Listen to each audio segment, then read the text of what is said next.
one thing that was interesting is when that movie came out, a lot of people kind of thought it was like a movie they had just never seen from the era, and that was, like, to me, the highest compliment.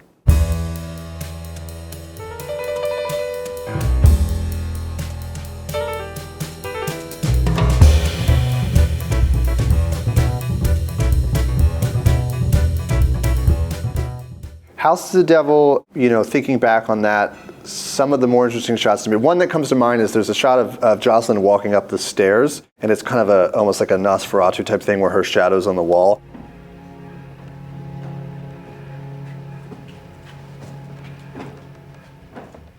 And I think of that shot mostly because when we set that shot up, and I kind of described it to Elliot, the DP, about her shadow on the wall, once he lit it and we shot it, it was so sort of indicative of the kind of movie we're making. So I always think about that as just sort of very evocative and very telling of the sort of traditional horror movie that we're making cinematically. And that, I think, that speaks to that movie in general. And there's a certain amount of naturalism to the movie, but then there are these moments that are very heightened cinematically. And that was a big part of the visual language of that film.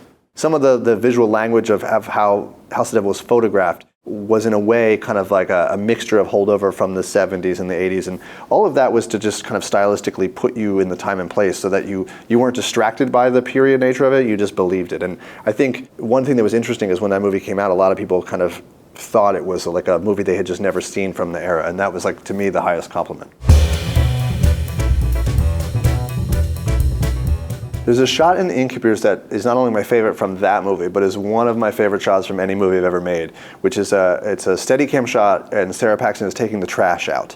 And she takes the trash out and she walks to the dumpster, and the bag's a little too heavy, and she can't really open the dumpster and get the bag in at the same time, and so she's trying to lift it up and throw it in, and it's very clumsy.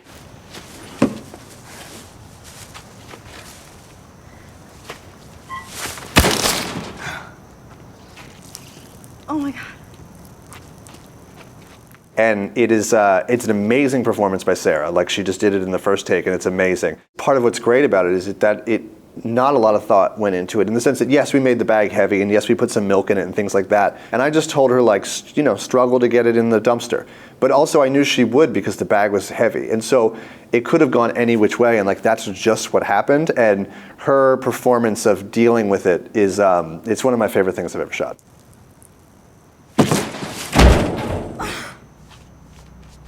Not only does it, I think, look cool and it's fun and it's funny and all that, it's just so indicative to me of what it feels like to have a job or a life that you're a little bit bored with. And when you feel that way and you have that kind of, like, melancholy, something as trivial as taking the trash out becomes like a thing you can't even get done. And I just feel like that shot really encapsulates that really well. The Sacrament was something where I thought, I was just interested in how, like, modern journalism was very sort of embedded, and that had become like an interesting thing. It's like you were starting to see world events very much like from, like, on the ground, and sometimes with people that, like, maybe had a good reason to be there and sometimes not. Because I had come out of doing movies that were not like realism was not the main driving factor for the style, and so I wanted to do something that was very confronting and very realistic. And a perfect example of that in The Sacrament is that when Ken Tucker's character Patrick gets killed, we try to do that in one shot and see someone die in real time. I had never really seen that before, and that seemed like a real challenge that if we could do would be very disturbing and very, like, confronting.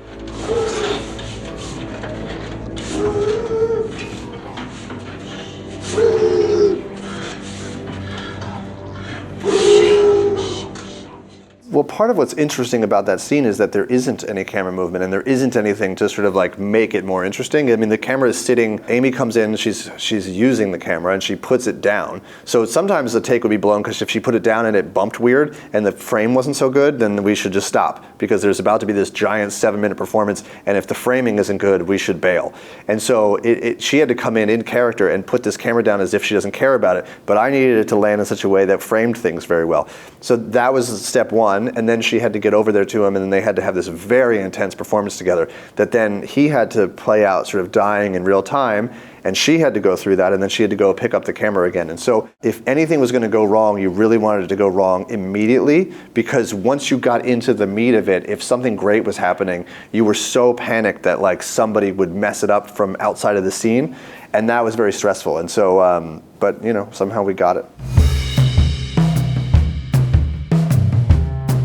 My favorite shot in a Valley of Violence is for sure a shot of Jumpy the dog pulling the horse along this ridge at like magic hour, which is a shot to this day I'm amazed that we did.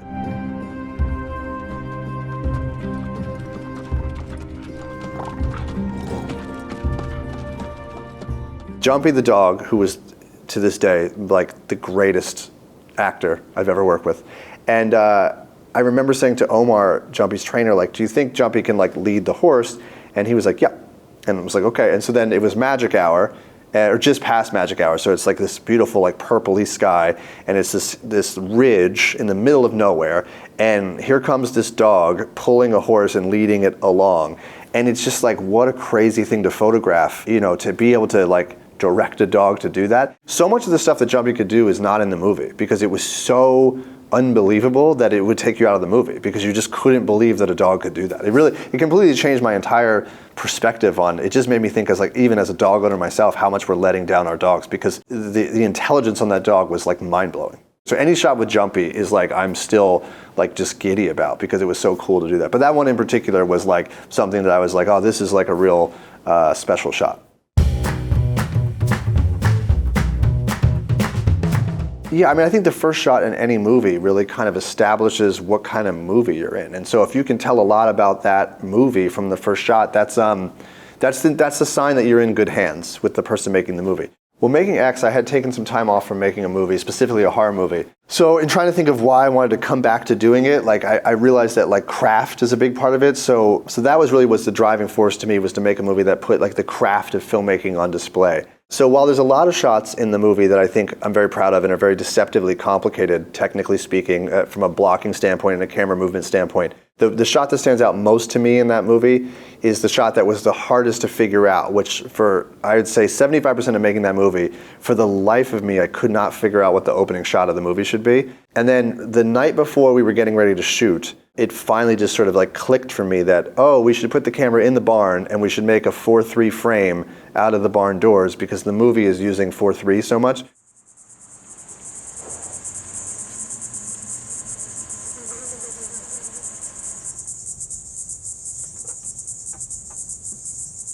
So it will establish that sort of language that 4:3 is going to be part of the movie. And then we'll push through the barn and it will be as if the widescreen is opening up. But it'll all be done in camera, and you'll realize that it's not the frame changing, it's just the set. And I remember when we finally set that up and we set this super long dolly track, and I remember Elliot, the DP, who was very aware of my like trials and tribulations trying to come up with the opening shot of the movie, we did like a little rehearsal of the camera move.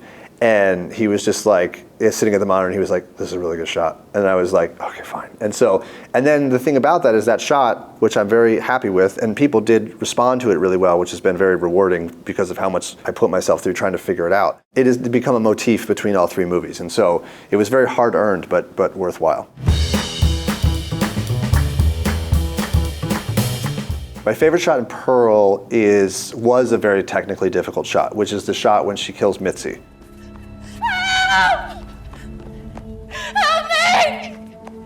Somebody please help! That was hard. That was we had a Porsche Cayenne with a Russian arm attached to it, and they had to come out and the Porsche had to drive, because the thing is we couldn't do it with Steadicam because it couldn't really move fast enough, and also we needed to crane up at the end of the shot.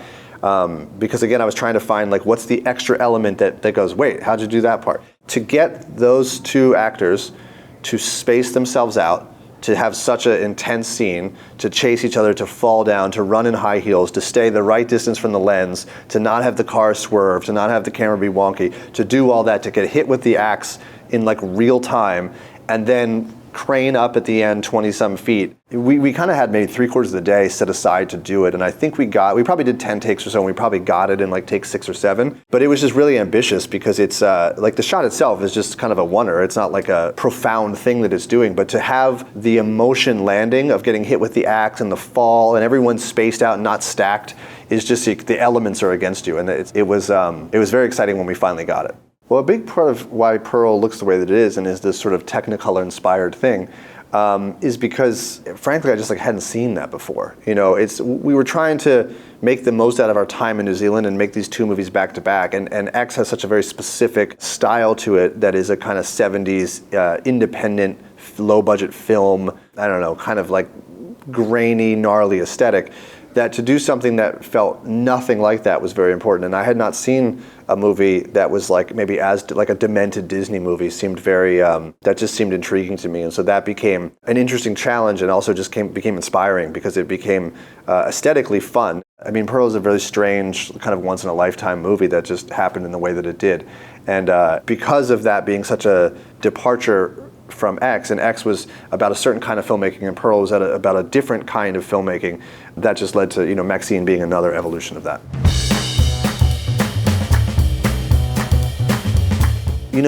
I can certainly say one of the more ambitious shots in the film, and one that was in the script that I didn't know if we would ever get to do, is it's not the opening shot, but it's in the end of the title sequence. There's a big long oner that goes through the strip club that MaXXXine works at. And that was in the script as a oner, and it was like she walks in, this is happening, she goes into the kitchen, she cuts through the kitchen, she comes through like a stock room, and she goes outside, and she goes around like this breezeway, and I was like, we're never gonna find that. I wrote that into the script, and very specifically, it kept saying in one shot, because I wanted to do a very long Steadicam shot. And then by some miracle, we found this VW hall out in the valley, and it doesn't look anything like the place in the movie at all.